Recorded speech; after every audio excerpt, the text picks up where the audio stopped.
Bueno, pues en primer lugar, dar las gracias a todos los que habéis asistido a la presentación de este libro que ha escrito Alfonso.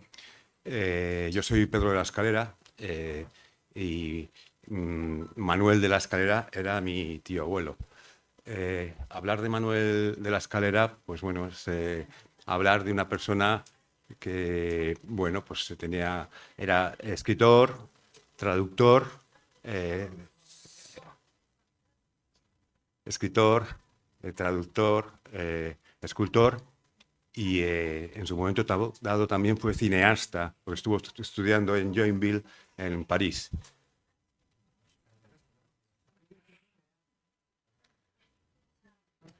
No, no, no pasa No, nada, no pasa nada. son cosas del directo. Son cosas del directo, es verdad. No lo habíamos ensayado. Bueno, vale.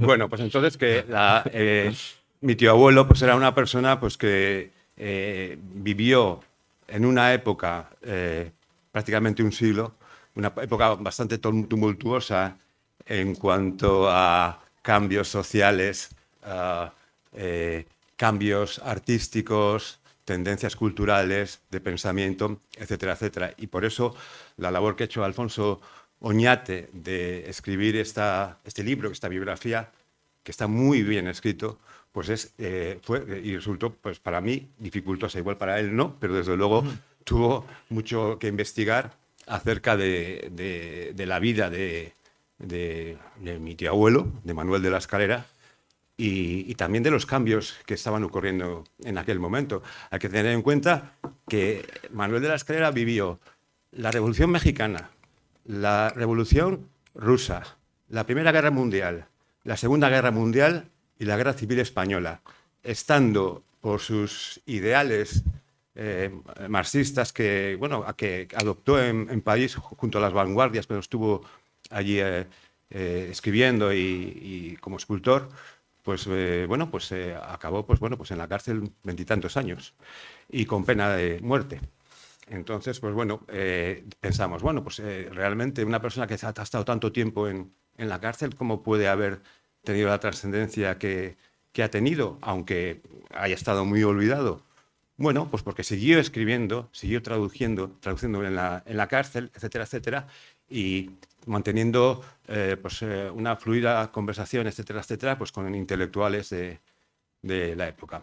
A este respecto, pues bueno, yo conocí a Alfonso hace unos años, pues bueno, pues porque él estaba investigando, trabajando en la escritura de este libro, y a mí me hacía falta, yo soy productor de cine, y a mí me hacía falta tener los derechos de un cuento de los de mi abuelo, mi tío abuelo.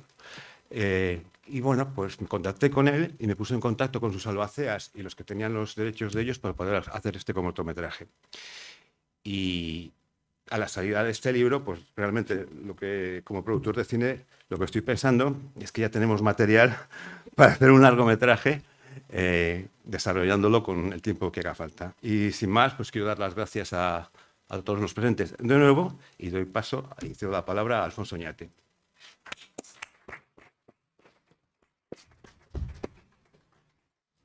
Hola, muy buenas a todos. Yo soy Alfonso Oñate y bueno, pues antes que nada, la verdad es que pienso que si hay un sitio donde este libro tendría que presentarse, era precisamente aquí. Yo lo hablaba mucho con mi amigo David, que está aquí hoy, y creo que era este sitio que de alguna manera el Ateneo de Santander se lo debía a Manuel de la Escalera, porque Manuel de la Escalera jugó un papel muy importante como animador cultural en los años 20 y 30 en Santander en general y en particular dentro de lo que era la institución del Ateneo, ¿no? Eh, bueno, cuando me preguntan y me dicen, bueno, ¿y cómo que tú siendo de Cádiz, de tan lejos, ¿no? Yo soy de un pueblo de Cádiz, te has puesto a investigar sobre alguien como Manuel de la Escalera, ¿no? Alguien que de Santander, ¿no? Yo siempre digo que, bueno, pues, y que Manuel de la Escalera de algún modo pues medio en serio, medio en broma, me eligió a mí, ¿no? Para lo que es la investigación. Digamos que hay un cúmulo de circunstancias que me ponen frente al personaje y me deciden a investigarlo, ¿no? Todo empieza con... Yo soy historiador y todo empieza con la lectura de un libro que en su día fue muy sonado, hace como 10 11 años, El cura y los mandarines, de Gregorio Morán, en el que Santander tiene un protagonismo importante. Y bueno, pues entre otros autores, él hacía un recorrido por el mundo de las letras desde comienzo de los años 60 hasta el final del felipismo. Entre otros autores hablaba de Manuel de la Escalera. Y comentaba que, bueno, pues que había estado, era un personaje que había estado, una persona que había estado 23 años en la cárcel, que había escrito en el corredor de la muerte un diario que se tituló Muerte después de Reyes. Y yo que me dedico a cosas de memoria histórica, desconocía por completo el tema, desconocía por completo el asunto. Y entonces, claro, lo primero que hice fue empezar a buscar por internet y por no tenía ni entrada en Wikipedia, apenas había entradas relacionadas con Escalera, ¿no? Entonces, bueno, pues ante eso, pues empecé a buscar sus libros, empecé a leer, leí Muerte después de Reyes, leí sus cuentos de nube y para mi sorpresa, pues me encontré ante un autor que, bueno, un gran autor, un gran escritor. Puesto que Muerte después de Reyes, aparte del valor documental que tiene, tiene un valor literario, ¿no? Creo que está a la altura de libros como los que escribió Primo Levi sobre el holocausto nazi y que es un libro que en otras circunstancias tendría que ser, en un país como España, tendría que ser de obligada lectura en los institutos. Yo soy profesor de instituto y yo se lo hago leer a mis alumnos. Entonces, bueno, el caso es que en una charla a la que me invitaron unos compañeros míos de un Ateneo libertario en Cádiz, pues hablando sobre literatura, e historia de la época franquista, pues yo mencioné a Manuel de la Escalera. Y entonces se me acercó una señora, Teresa Viruega, librera emblemática de Cádiz, y me dijo que ella había conocido a Manolo de la Escalera en el barrio de la Concepción, comienzo de los años 70, siendo ella era muy joven, y ya Escalera pues ya bastante mayor. Entonces, bueno, pues a raíz de ahí me puso en contacto con Manolo Calvo, pintor, con el que Escalera tenía una estrecha amistad y que fueron amigos desde que Escalera salió de la cárcel hasta que Escalera falleció en el año 94. Entonces, bueno, pues Calvo y yo iniciamos también una amistad muy fuerte en esos 3 4 años hasta que él falleció. Y recuerdo que la primera vez que él me invitó a Madrid, a su casa, porque él tenía muchas cosas sobre Escalera, y recuerdo que cuando ya me iba en ese primer encuentro que habíamos tenido, me dijo: ya que has empezado con Escalera, ya no puedes dar marcha atrás. Y es verdad, ya a partir de ahí todo me había venido rodado, me había encontrado con una figura como Manuel de la Escalera y entonces pues decidí pues ponerme a ello, ¿no? Ponerme a la investigación, ¿no? La investigación pues ha sido un largo recorrido, ha durado pues desde, si empezamos en el año 2015, 2016, pues hasta el año 18, 19 y luego 3 años de escritura, muy especialmente durante la pandemia. La pandemia en el año 2020, pues yo aproveché y le pude dar un buen empujón al libro, ¿no? Eh, bueno, pues Manuel de la Escalera, con lo primero así que podríamos decir sobre él es que, bueno, pues que ya lo ha comentado, lo ha señalado Pedro, muy bien, vivió casi 100 años, desde 1895 hasta 1994, y fue testigo de, pues de todo un siglo, porque este libro no es solo, o creo que no es solo la biografía de Manuel de la Escalera, sino que a partir de Manuel de la Escalera cuenta la historia de todo un siglo, de muchos hechos de los cuales él fue testigo, como fue la Revolución Mexicana, como fue la época de las vanguardias en España y en Francia, como fue la época de la República, de la Guerra Civil, el franquismo, transición y demás, ¿no? Entonces, bueno, cuando es verdad que Manuel de la Escalera nació en San Luis Potosí, puesto que él era hijo de indianos, venía de una familia muy adinerada. Por parte materna, su familia eran propietarios de minas de plata, entre otras cosas. Eh, y bueno, pues, pero creo que la ciudad de referencia, su ciudad es evidentemente Santander, ¿no?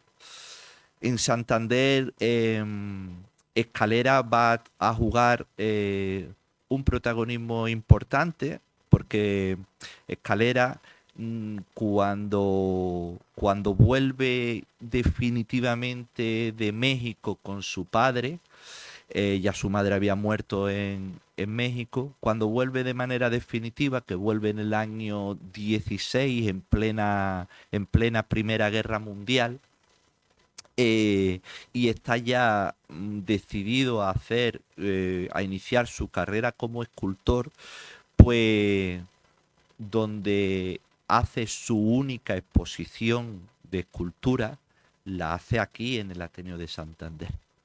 Y es una de las primeras exposiciones que de hecho hace el Ateneo. Em, cuando en Santander, por esa fecha, estamos hablando del año 2021 y demás, empieza a haber debates sobre el mundo de las vanguardias. Escalera juega un protagonismo importante y ahí conoce a gente como Gerardo Diego o Pancho Cosío, gente que tuvo un protagonismo cultural importante en la ciudad, ¿no?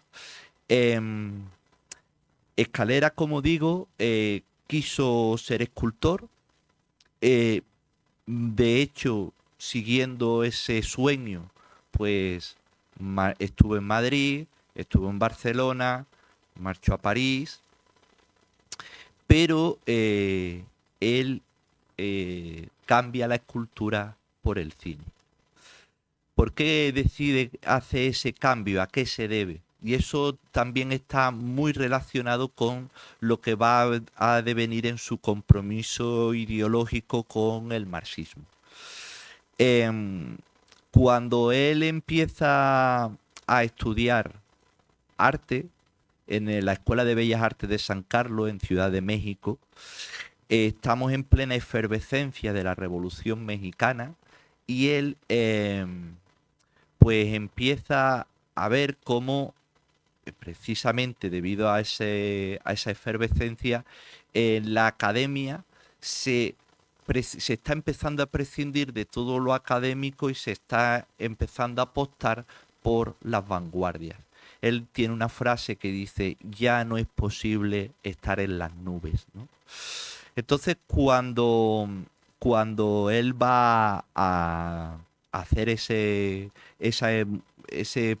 periplo entre Madrid, Barcelona y finalmente recala en París, allí en París él va a conocer a mucha gente, va a conocer pues a escultores como Mateo Hernández, va a conocer a pintores como Juan Gris, incluso a Picasso, y él va a acabar muy decepcionado de ese mundo, porque él no casa con el mundo este de la bohemia, no es algo que vaya con él, que muchas veces va unido al mundo del artisteo, digamos.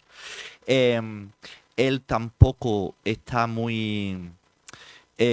tampoco casa con ese afán que tienen muchos vanguardistas de hacer algo cada vez más cerrado, más, es lo que quiere hacer un arte que llegue a las masas. Y por eso se va a decantar por el cine, porque el cine en los años 20 era el espectáculo de masas por excelencia.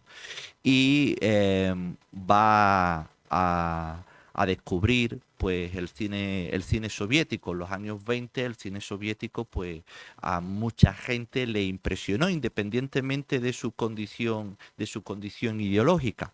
Incluso a alguien tan alejado de los preceptos marxistas como Jiménez Caballero, que es el introductor del fascismo en España, le impresionaba el cine soviético, ¿no? Entonces, bueno, pues el caso es que Escalera pues se va a decantar por el cine y porque ve ahí que puede hacer un cine para un arte para la gente, ¿no? Cuando él vuelve a Santander, él va a jugar en los años finales de los años 20, principios de los 30, él va a jugar un papel muy importante como como animador cultural.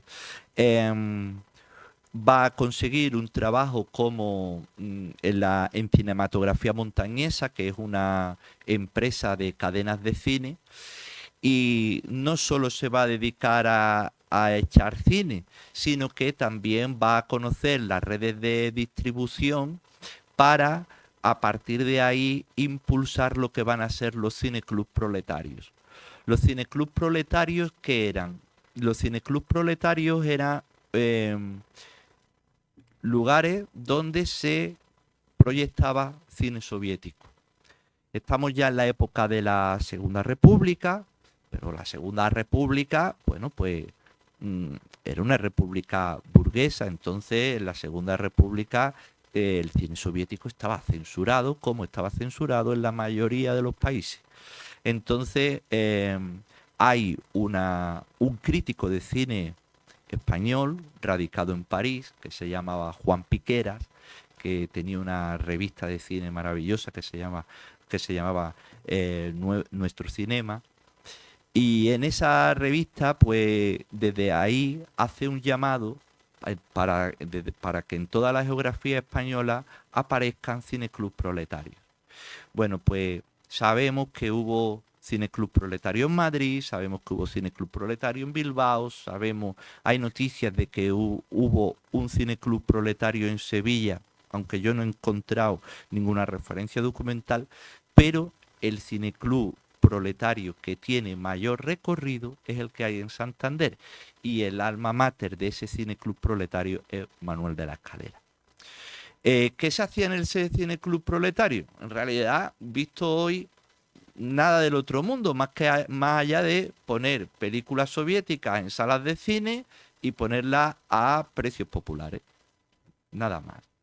El Cineclub Proletario tuvo mucho éxito, pero aparte de esa actividad cultural que desarrolló Manuel de la Escalera con este cineclub, pues Manuel de la Escalera fue un importante ateneísta. Él fue miembro de la dirección del Ateneo de Santander. Él era el vocal. El director era Pombo Ibarra y él era uno de los vocales. De hecho, a él le hacen el encargo de hacer una sección de cinematografía y crea un cineclub del Ateneo de Santander.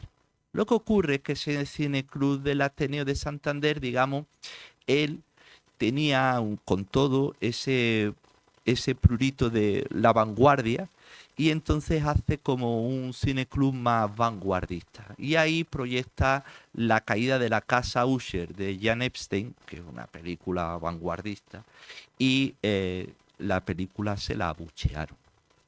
En realidad, Escalera decía con un poco de sorna que se la taconearon, porque la mayor parte de la gente que estaba allí eran mujeres. Entonces, el caso es que él jugó un papel importante como ateneísta, ¿no? Y con la figura de Pombo Ibarra.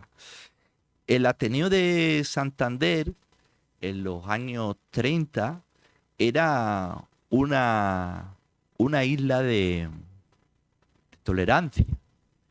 Es verdad que en los años de la República hubo enfrentamientos, ¿eh? Escalera, tenemos constancia de que, bueno, pues que hubo algunos enfrentamientos, más en Santander, que es una ciudad conservadora, donde había muchos falangistas y demás, y él, bueno, pues ya tenía una adscripción, no sabemos si pertenecía al Partido Comunista todavía, pero sí sabemos que militaba en la UGT, en el sindicato UGT. Entonces, bueno, aun con todo, pues él mantuvo excelentes relaciones con gente que podríamos considerar en sus antípodas ideológicas. Pombo Ibarra era un liberal, pero había sido mayordomo del rey Alfonso XIII. Él era amigo de Gerardo Diego. Él era amigo de José María Cosío, que es el que escribió Los Toros, ¿no? Eh, y que después va a jugar un papel importante cuando Escalera vaya a ser condenado a muerte. La gran parte del mérito para que le rebajen la pena la va a jugar ahí José María Cosillo, ¿no? Bueno, pues eh, entonces digo que el Ateneo pues era un punto en el que confluían ideas de todo tipo, puesto que España en aquella época era un país, como lo es hoy, afortunadamente, un país plural. Y entonces, bueno, pues el caso es que en esos años, mientras perteneció a la junta directiva, pues hubo de ponencias de todas las tendencias ideológicas.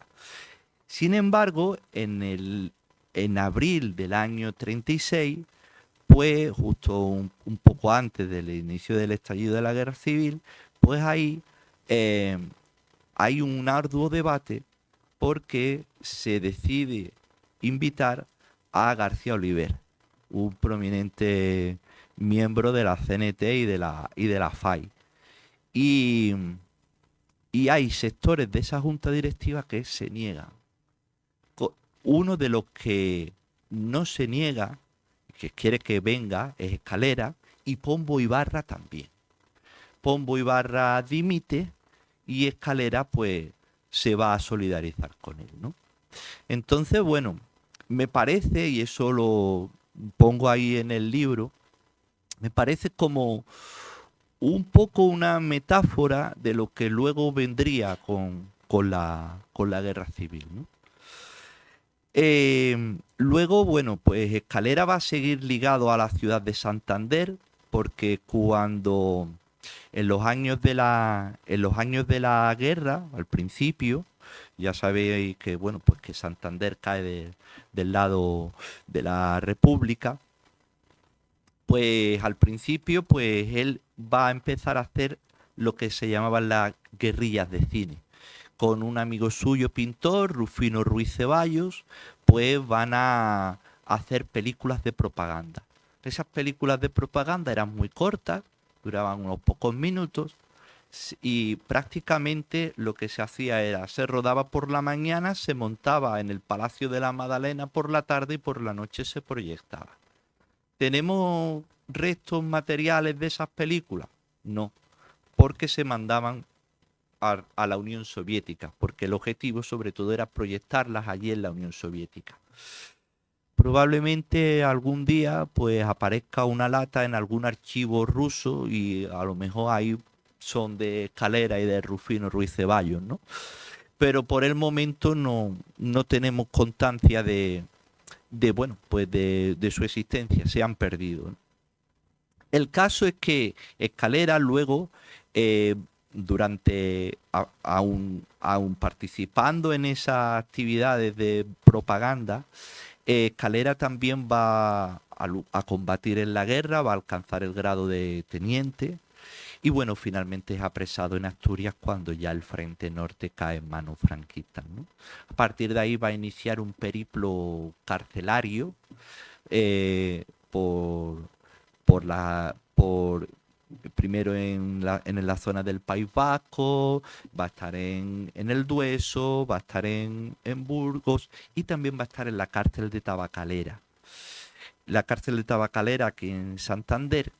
Y es importante ese periodo en el que él está ahí porque él, por dos razones. Primera, porque ahí es donde él va a adquirir un mayor compromiso con el Partido Comunista. Y por otro lado, porque él va a vivir una experiencia en la cárcel que él, a la larga, con los años, va a interpretar como mística. Él cuenta que estando en la cárcel de Tabacalera, luego lo cuenta en un relato que él escribió que se llama Cielo en la cárcel, hay una luz, que esa luz lo invade y le da como una clarividencia que le permite estar un poco como sobre todo lo mundano. Eh, Su relato viene a coincidir con las experiencias que nos cuentan algunos místicos, ¿no? Por ejemplo, Santa Teresa, por no irnos más lejos, y por Santa Teresa, San Juan de la Cruz o Miguel de Molinos, ¿no?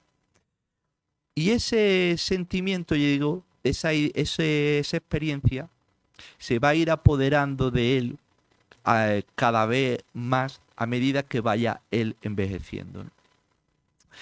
Bueno, pues el caso es que luego él va a salir de la cárcel y marcha a Zaragoza. Él no vuelve a Santander. Podría haber vuelto, pero él no vuelve a Santander. Marcha a Zaragoza y allí va a montar una estructura del partido, ¿eh? Cuando digo una estructura del partido, no pensarse una estructura de grandes masas, sino algo muy privado. Estamos hablando de una decena de militantes. Pensaba que estamos en los años más duros de la posguerra y bueno, pues él decide pues hacer esa hacer esa apuesta, ¿no? Para combatir al franquismo pues desde en la clandestinidad, ¿no? Luego al final pues lo van a apresar y ahí tiene un encuentro con un juez represor que se llama Josualdo de la Iglesia. Y Josualdo de la Iglesia, eso lo cuenta él en una entrevista, eh, le pregunta que porque prácticamente lo que hacía el partido en aquellos momentos de represión tan terrible, era apoyo a presos, ¿vale? Entonces le pregunta que por qué apoya a los presos. Y entonces Calera le contesta que es que él había adquirido una deuda de honor con los presos. Igual que a él le habían ayudado cuando estaba preso, él creía que tenía que apoyar a los presos. Entonces esa respuesta a Josualdo de la Iglesia le impresiona y lo libera. Pero claro, él está en libertad vigilada y la presión policial es muy fuerte y decide marcharse a Madrid. Estar en libertad vigilada significaba que estaba pendiente de un juicio. Él empieza a preguntar a, a algunos abogados, incluso le pregunta a algún jueces de aquí, originarios de Santander, y todos le pintan un escenario bastante negro. Entonces, ante esa situación, él decide pasar a la clandestinidad. ¿Qué ocurre?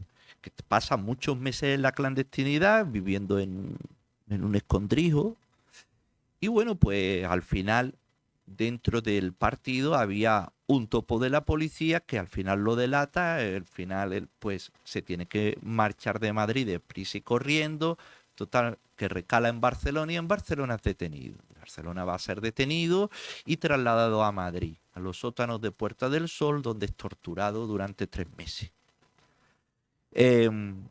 Luego pasa a la cárcel de Santa Rita y de ahí a la cárcel de Alcalá de Henares. En la cárcel de Alcalá de Henares, pues, se le condena a muerte. Y se le condena a muerte porque, paradójicamente, por montar la estructura esa partidaria en Zaragoza, eh, solo solo entre comillas, le habían caído 15 años. Pero cuando él es detenido en Barcelona, eh, él se había intentado suicidar. Y entonces, pues, como castigo por haberse intentado suicidar, le meten el agravante, lo vuelven a juzgar otra vez. Alguien que tenga mínimo conocimiento de derecho sabe que eso es una aberración. Lo vuelven a juzgar otra vez y lo condenan entonces a muerte por el agravante de suicidio. Entonces, bueno, estando en la cárcel de Alcalá de Henares, él es cuando escribe Muerte después de Reyes. Muerte después de Reyes, él lo escribe y lo escribe de manera clandestina, obviamente, y consigue sacarlo fuera de la cárcel. Consigue sacarlo fuera de la cárcel gracias a su amigo, otro santanderino ilustre, Luis Corona. Que Luis Corona había pertenecido también al Partido Comunista, también había estado en la cárcel, pero igual que Escalera, también tenía muchos amigos de distintos tintes ideológicos y había conseguido recuperar su antiguo puesto de trabajo, que trabajaba en un banco. Entonces, bueno, pues consigue consigue sacar ese diario, ese manuscrito, y cuando Escalera, muchos años después, en el año 62, sale de la cárcel, pues recupera ese manuscrito y lo publica en México con el nombre de Muerte después de Reyes. El tiempo que Escalera va a estar en la cárcel va a ser un tiempo obviamente muy duro. Las condiciones en las cárceles eran muy penosas. Encima Escalera, cuando ya es trasladado definitivamente a la cárcel de Burgos, pues abandona el Partido Comunista, lo que no impide que Manuel de la Escalera siga manteniendo buenas relaciones con muchos miembros del partido y siga sumándose a los plantes y huelgas que convirtieron a la cárcel de Burgos en un lugar emblemático dentro del antifranquismo. Entonces, bueno, Escalera pues va a estar en la cárcel y ahí él va a tener lo que se llama una mala salud de hierro, va a estar mucho tiempo en la enfermería y demás. Incluso es trasladado al Dueso para ser operado en Valdecilla. Pero aunque consigue mejorar su estado de salud, pues y otra vez ser trasladado a Burgos, su situación física era bastante penosa, ¿no? En cualquier caso, en la cárcel él va a encontrar a gente con la que va a hacer muchas migas. Uno de ellos, que es un poeta ya hoy en día olvidado, es José Luis Gallego. Si Escalera escribió en El Corredor de la Muerte, en Alcalá de Henares, Muerte después de Reyes, su amigo José Luis Gallego, poeta, escribió también en El Corredor de la Muerte, se me ha olvidado el nombre, un poemario que se llama, perdón, se llama, me pasó el otro día también en otra presentación que dice Voz Última. Voz Última. Y ese poemario, Voz Última, Escalera lo ilustró. José Luis Gallego lo escribió y hicieron una edición facsímil. Luego, muchos años más tarde, cuando ya Gallego murió en el año 80, sacaron un libro con la edición que facsímil, con los dibujos de Escalera. Y yo siempre digo que Voz Última es como el reverso poético de lo que en realidad es Muerte después de Reyes, porque están hablando un poco de lo mismo, ¿no? Cuando Escalera sale de la cárcel en el año 62, tiene 67 años. Hoy no, pero 67 años en el año 62 era ya una persona muy mayor. Entonces, bueno, con todo él tenía la esperanza de, digamos, esos proyectos culturales que se habían visto interrumpidos por la cárcel, por la guerra y tal, reanudarlos. Pero ha pasado ya mucho tiempo, la España del año 62 no es la misma que de cuando entró en la cárcel en el año 44, no tiene nada que ver. Y entonces, bueno, pues poco a poco, a pesar de que va a ir sacando algunos cuentos en cuadernos hispanoamericanos, en algunas revistas y demás, eh, va a ir todo languideciendo, ¿no? Lo que sí va a ser Escalera, porque si os fijáis, Escalera ha sido escultor, cineasta, escritor. Pero si yo me tengo que quedar con algo que fue Escalera, es con que fue traductor. Como en la cárcel, digamos, se había quedado huérfano porque había abandonado el Partido Comunista, pues el único medio que tuvo para sobrevivir fue la traducción. Entonces entabló contacto con Josep Janés y Josep Janés le empezó a encargar trabajos de traducción. La traducción desde finales de los años 40, principios de los 50 hasta el año 94 fue su único medio de vida, o prácticamente su único medio de vida. Él va a traducir muchísimos libros, sobre todo del inglés. Y yo siempre digo que las bibliotecas de nuestras casas y demás hay libros traducidos por Manuel de la Escalera seguro, porque tradujo innumerables libros, infinidad de libros. Entre otros, uno que tradujo y que él siempre estaba muy orgulloso de haber traducido, era La nube del no saber, un libro que tradujo gracias a una beca que recibe del Ministerio de Cultura en los años 80. Para entonces Escalera ya era prácticamente nonagenario. Y él decía así, medio en broma, porque siempre tenía un carácter así, dice, bueno, por primera vez voy a engañar al Estado, porque me voy a morir antes de traducirlo. Pero no pudo, porque es más, tradujo ese libro. La nube del no saber es un libro de un monje anónimo inglés del siglo XIV y es un libro de mística. Escalera estaba, como debido a la experiencia que él sufrió aquí en la cárcel de Tabacalera, Escalera cada vez se fue inclinando más hacia esas tendencias. Entiendo que por buscar un sentido a la vida, después de tantas penalidades, tantos años en la cárcel, tienes que hacer un balance de tu existencia, tienes que buscar un sentido, pues se agarra a ese recuerdo y va idealizando ese recuerdo, ¿no? Entonces, bueno, eso en cualquier caso convirtió a Escalera en un auténtico erudito de la materia. Sabía muchísimo.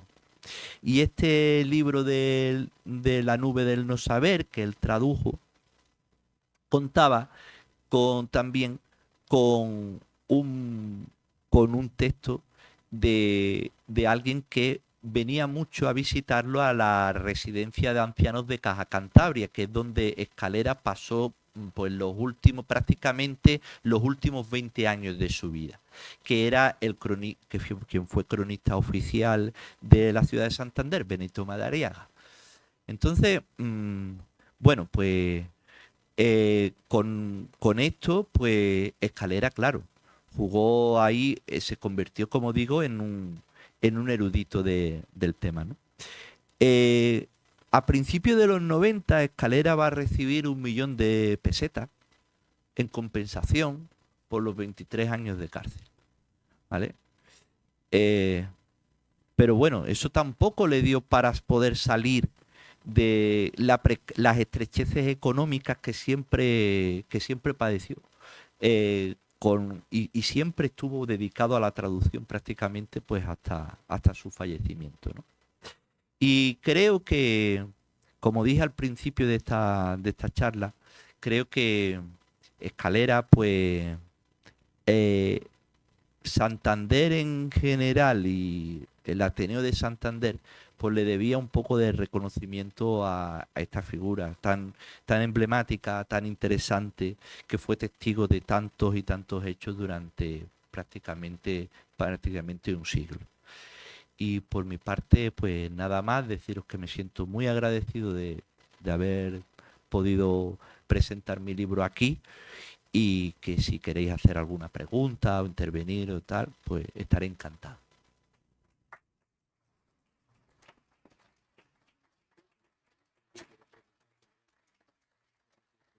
Me dicen que si alguien quiere levantar a hablar, que levante la mano.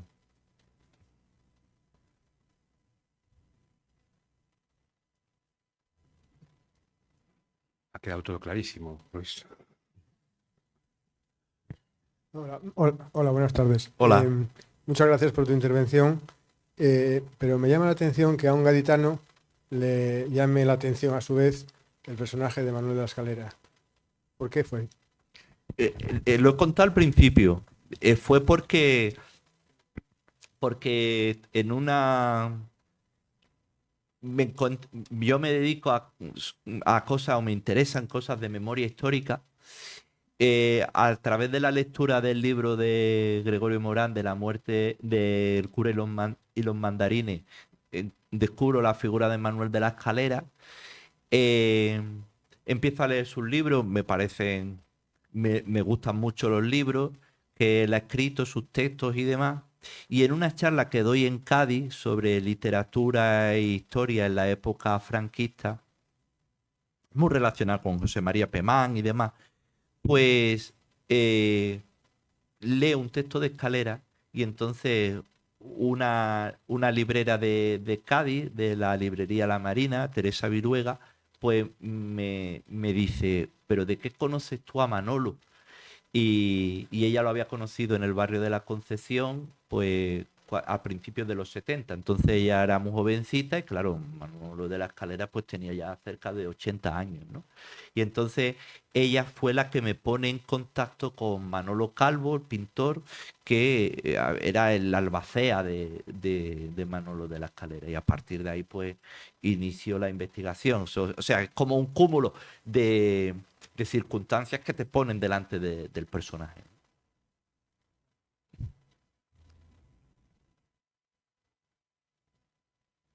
Bueno, darte las gracias por traernos aquí a un personaje que tiene tanta relación con esta comunidad y que desde luego no sé los demás, pero yo para mí era muy desconocido. Cuando te refieres al barrio de la Concepción, ¿es un barrio de Cádiz o de Madrid? No, el barrio de Concepción en Madrid. Vale, es que yo me he criado en ese barrio, entonces me ha llamado la atención. Digo, a ver si resulta que hasta le he conocido yo. Mira qué referencia, ¿no? Sí. Vale, pues muchas gracias porque... Virgen de Lourdes, es que aquí Vale, hay otro yo soy de paisano. Virgen del Castañar. Vale.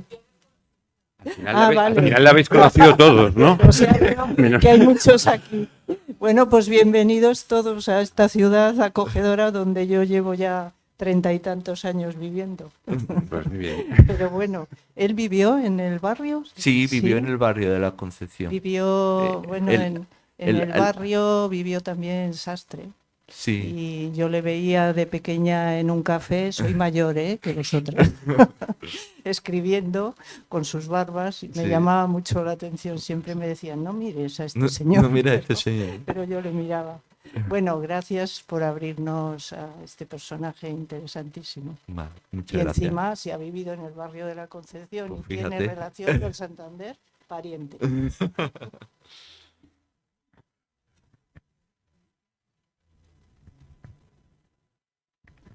Hola.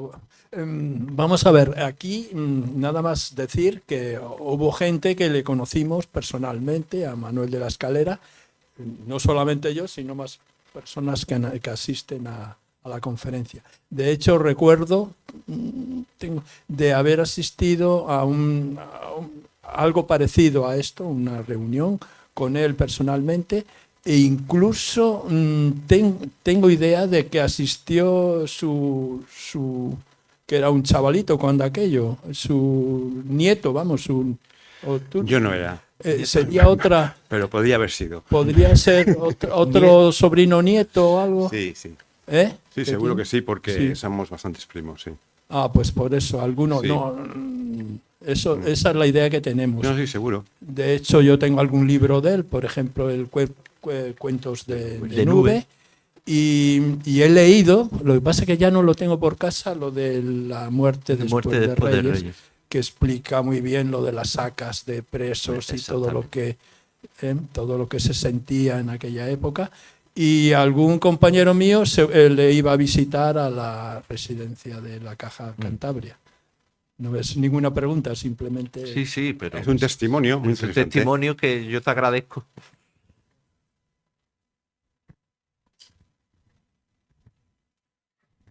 Hola, buenas tardes. Hola, buenas. Enhorabuena por la charla. Nos has contado todo el libro de manera bastante rápida y creo que y muy bien narrado, por cierto. Me sorprende porque a veces las presentaciones son un poco pelmas. En tu caso, no es el caso tuyo.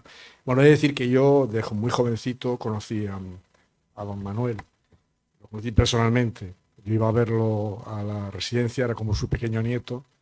Lo conocí a través de mi amigo David, que cuando yo era un jovencito de 18 años, muy inquieto también por la revolución y otras cosas aquí en Santander, pues me acerqué a conocerlo a la residencia Cantabria y lo frecuenté bastante.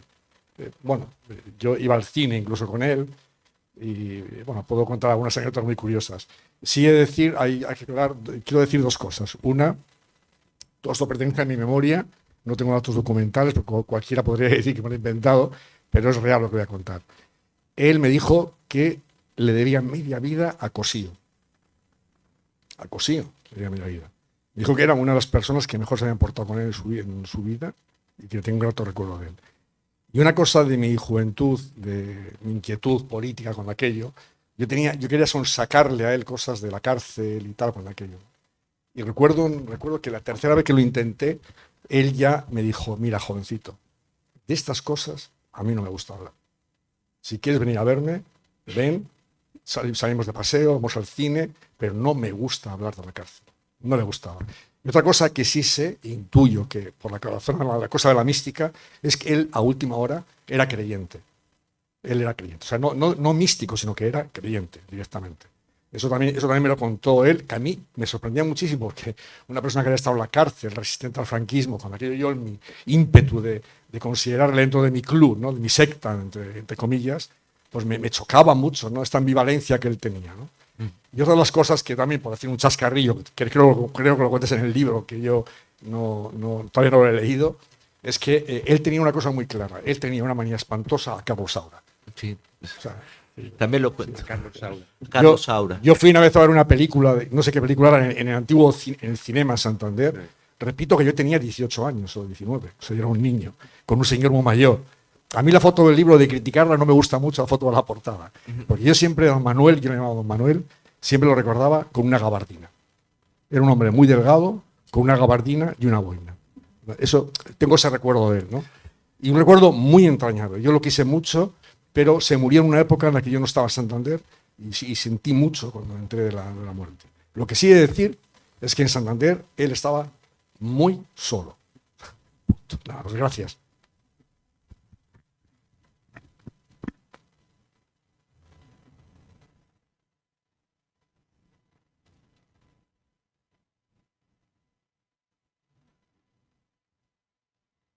Bueno, gracias por la intervención, porque yo no le conocía y me ha encantado, me leeré el libro. Y tengo una curiosidad, ¿dónde estaba ese cine? ¿Si estaba aquí? ¿El cine que él montó, el cine proletario? No era un cine, No era un cine local. Era un cine local. Estaba una sala de cine, por ejemplo, la de José Ocejo. A ver, yo es que en Santander no controlo mucho, pero yo recuerdo, por ejemplo, dando un paseo con Viadero en el año 2016, que me dijo, mira, en este edificio, y creo recordar que era un hotel, me dijo, aquí estaba el cine donde él proyectaba. Ahora mismo no te sabría decir el dato, pero en el libro está, ¿sabes? Así de memoria, pero sí recuerdo que dando un paseo con Viadero me dijo, mira, este es el cine de José Ocejo. Aquí se proyectaba y trabajó Escalera. Claro, porque él, como era trabajador en los cines, pues aprovechaba las salas también. El Coliseum, cine Coliseum. Ese, que no me salía. Vale, hola. Hola. Gracias por rescatarle del olvido a alguien con, no sé, con tanta capacidad, ¿no? Yo me gustaría preguntarte, como has empezado diciendo que Muerte después de Reyes es un libro que debería de conocerse en los institutos. Has dicho que eras profesor. Sí, sí. ¿Tú eso lo ves posible? ¿El qué? El que ese libro se incluya en los planes de estudio. No lo veo posible, no se incluye, pero bueno, yo ojalá se pudiera incluir. Yo de todos modos lo mando. El Bueno, segundo, ya, la el pregunta segundo es- bachillerato lo pongo. A ver, vale, bien. Yo sé que tenéis muchas restricciones ahora con las leyes estas sucesivas y que a veces no. Entonces, quiero decir, es un libro muy fuerte. Sí, es fuerte, pero creo que, a ver, igualmente que en muchos sitios se ponen determinadas lecturas, yo no creo que hubiera impedimento para poner esta, ¿sabes? Además, de todos modos, son acuerdos que llegan en los departamentos a poner las lecturas. En el caso concreto de mi instituto, en nuestro departamento, oye, vamos a poner este libro. Tus Sí. alumnos lo leen. Hay alumnos que sí, que lo leen. Bueno, nada más era eso. Que sí, lo leen. Creo que es necesario que Sí, se sí, sepa, sí. que se sepa. Sí, además después de la película ya se va. Pues,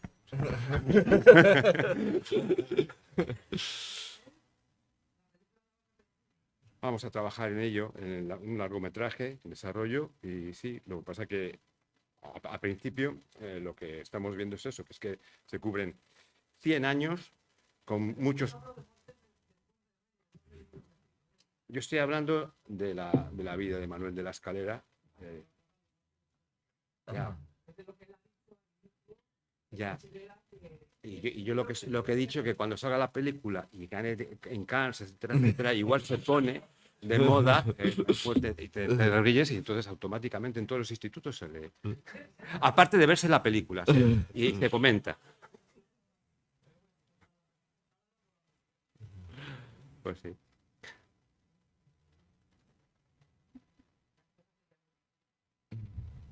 Bueno, depende del tratamiento que se dé.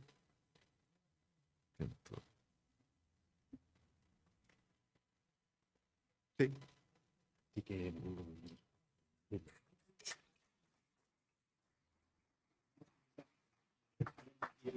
Sí, Muchas gracias. Mirad, si queréis libros, pues aquí Vendemos. estamos. lo vamos a ver aquí, ¿no? Allí, ¿no? No, me ha dicho aquí, me ha dicho aquí.